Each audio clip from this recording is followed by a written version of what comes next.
തൈലവും ഉപയോഗിച്ചാണ് അച്ഛൻ്റെ മദ്യപാനം ഞാൻ മാറ്റിയത്. അച്ഛൻ കഴിക്കുന്ന ചോറിൻ്റെ അകത്ത് ഞാനത് വിശ്വാസ പ്രമാണം ചൊല്ലിയിട്ട് കഴിച്ചതിൻ്റെ ഫലമായി അച്ഛൻ്റെ മദ്യപാനം പെട്ടെന്ന് മാറി. ഛർദ്ദിക്കുമായിരുന്നു അത് കഴിക്കുന്ന ടൈമിൽ പെട്ടെന്ന്. അപ്പം അച്ഛൻ വിചാരിച്ചത് വേറെന്തോ രോഗമാണെന്നൊക്കെയാണ് അച്ഛൻ വിചാരിച്ചത്. അച്ഛനോട് ഞാൻ പറഞ്ഞിട്ടില്ലായിരുന്നു എന്തുവാ. പിന്നെ പെട്ടെന്ന് മാറി. ഇപ്പം 1 ഇയർ അച്ഛൻ വെള്ളം കുടിച്ചിട്ടൊക്കെ ഇപ്പം കുടിക്കത്തൊന്നുമില്ല. നല്ല ദിവസമായ പോലും അച്ഛനിപ്പോൾ വെള്ളം കുടിക്കത്തൊന്നുമില്ല. പിന്നെ എൻ്റെ രണ്ടാമത്തെ സാക്ഷി എന്താണെന്ന് വെച്ചാൽ എൻ്റെ അച്ഛനൊരു കേസ് ഉണ്ടായിരുന്നു. എന്താണെന്ന് വെച്ചാൽ ഇങ്ങനെ ഒരു വഴിത്തർക്കമായിരുന്നു.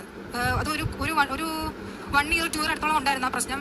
എന്തുവാ ഇങ്ങനെ കായലിലാണ് അച്ഛൻ വർക്ക് ചെയ്തുകൊണ്ടിരുന്നത് ഫസ്റ്റ്. അപ്പം അങ്ങനെ പോകുന്നതിന് കുറച്ച് ഇതൊക്കെ ഉള്ളതുകൊണ്ട് അവർ പോകണ്ട, ഇങ്ങനെ കുറച്ച് പ്രശ്നമായപ്പോൾ അവർ പറഞ്ഞ് ഇനി പോകണ്ട. അപ്പോൾ അവരുടെ എന്തോ ഭാര്യനെന്തോ അനാവശ്യം പറഞ്ഞതിൻ്റെ പേരിൽ അച്ഛൻ്റെ പേരിൽ കംപ്ലയിൻറ്റ് കൊടുത്ത്. അങ്ങനെ നമ്മൾ 1 ഇയർ ഇതിൻ്റെ പുറകെ നടന്നു. വെച്ചാൽ കോടതി കയറി ഇങ്ങനെ നടന്നതിന് നമുക്ക് പറ്റത്തില്ല. അച്ഛൻ അത് കഴിഞ്ഞിട്ട് പോസ്റ്റ് കേസാക്കി മാറ്റി അവർ.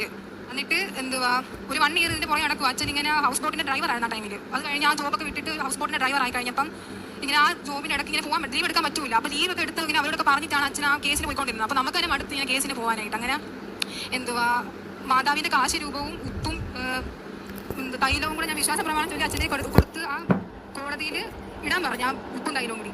അപ്പം എന്തുവാ ഇട്ട് ഒരു 2 മന്ത് കഴിഞ്ഞപ്പോൾ ആ അച്ഛനെ പ്രാർത്ഥിക്കുന്നുണ്ട് കേസ് എന്തെങ്കിലും പോയി മതി, എനിക്ക് ഇതിൻ്റെ പുറകെ അടക്കാൻ വയ്യ എന്നൊക്കെ അച്ഛൻ പറയുന്നുണ്ട്. ഇങ്ങനെ ഇരുന്ന് അപ്പോൾ ഞാനും എൻ്റെ അമ്മയും കൂടി ദിവസം ഇരുന്ന് പ്രാർത്ഥന, ഈ കേസ് എന്തെങ്കിലും ഒന്ന് പോയാൽ മതി, നമുക്ക് ഇനി ഇതുകൊണ്ട് പോകാൻ വയ്യ.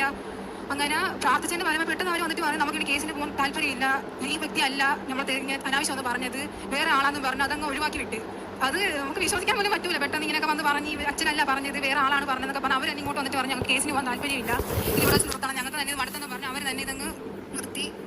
പിന്നെ എന്താണെന്ന് വെച്ചാൽ എൻ്റെ തലയുടെ ബാക്കിലായിട്ട് ഒരു മുഴ, ഞാൻ ഇവിടെ കോളേജ് ഇരിക്കുന്ന ടൈമിലൊക്കെ എനിക്ക് തലക്ക് ഭയങ്കര വേദനയായിരുന്നു. അപ്പോൾ ഞാൻ അവിടുത്തെ ഹോസ്പിറ്റലിൽ കൊണ്ട് കാണിച്ചപ്പോൾ എന്നോട് ഡോക്ടർ പറഞ്ഞ് ഇത് ഒരു 1 വീക്കായിട്ട് ഇത് മാറിയില്ല എന്നുണ്ടെങ്കിൽ ഇത് ഓപ്പറേഷൻ ചെയ്ത് കളയേണ്ടി വരും, അത്രക്ക് നീ ഇങ്ങനെ പൊങ്ങി നിൽക്കുവാന്ന് പറഞ്ഞു.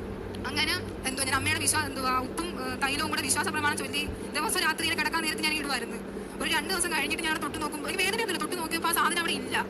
പിന്നെ ഞാൻ അമ്മയെ വിളിച്ച് പറഞ്ഞമ്മ അവിടെ ഇങ്ങനെ മുഴയില്ലമ്മ ഓപ്പറേഷൻ ചെയ്ത് കളയണമെന്നൊക്കെ പറഞ്ഞു. അപ്പോൾ ഞാൻ പിറ്റേ ദിവസം അവർ കാണിച്ചപ്പോൾ അവർ പറഞ്ഞ് എന്നാൽ കുഴപ്പമില്ല ഇനി എടുക്കണ്ട, എന്തുവാ ഞാൻ എന്നോട് പറയണമെന്ന് വെച്ചിരിക്കുമായിരുന്നു നല്ലൊരു ഹോസ്പിറ്റലിൽ കാണിക്കാൻ, എന്തുവാ സ്കാനിങ് എന്തുവാണ് എക്സ്റേ എടുത്ത് നോക്കണമെന്നൊക്കെ പറഞ്ഞതായിരുന്നു ഡോക്ടറിൻ്റെ ഇടയ്ക്ക്. അതാ ഉപ്പും തൈലം ഇട്ടതിൻ്റെ ഫലമായിട്ട് അതെല്ലാം മാറി. പിന്നെ എൻ്റെ അമ്മ ഈശോ എനിക്ക് ഒരുപാട് അനുഗ്രഹം തന്നിട്ടുണ്ട്. എനിക്കിപ്പോൾ